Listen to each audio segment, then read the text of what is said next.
بسم الله الرحمن الرحيم.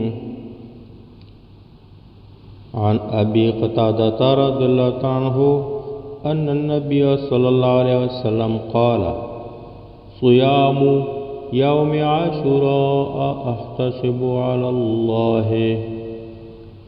أن يكفر السنة التي قبله. رواه مسلم وابو داود والترمذي واحمد والبيهقي. دا د محرم د میاشتې د امامانو د میاشتې د عاشورې د میاشتې د لسمې ورځې روژه د دې اجر و ثواب نبی کریم علیه السلام فرمایلی روژه نیول د ورځې د لسمې د محرم احتسب علی الله زه غواړم طلبوم د الله تعالی د هغې ثواب و اجر څه ان یکفره هغه دا چې محو کړي عفو کړي لری کړي د هغه انسان چې دغه روژه یې نیولې شیطه نه محو کړي لری کړي عفو یې کړي السنة التي یعنی ګناه د هغه کال قبله چې وړومبی ده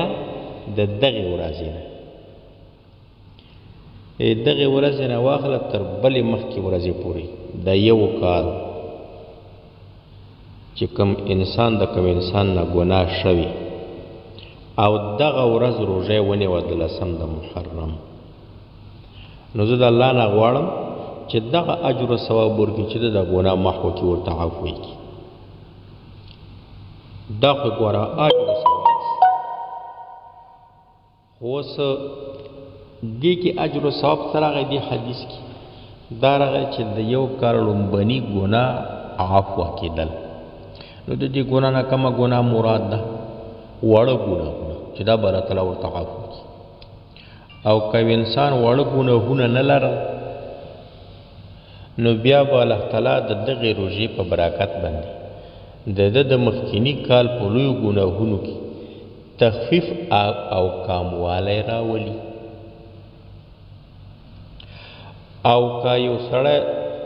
پاک انسان دی الله تعالی یې موږ او تاسو پاک انسان دی چې نه وړ ګناهونه کړي نه غټ ګناهونه کړي او دا روژه ونیوه بیا نو څه مطلب بیا نو دا مطلب دی چې دا د یو کال په اندازه به الله تعالی دته حسنات او نیکی ولیکي نو دومره اجر و ثواب دی د دغې ورځې په روژې نیولو کې الله تعالی دې موږ او تاسو ته توفیق راکړي چې دا خو ونیسو خامخا او مخکینی درس کې او حدیث کې تیر شوی و چې د محرم د میاشتې کې به پیغمبر علیه السلام د دې محرم د میاشتې روژې د ټول محرم روژې نبی علیه السلام چې دی که نه دا بهترینې روژې ګڼلي پس د رمضان د روژو نه. السلام علیکم ورحمة الله وبرکاته.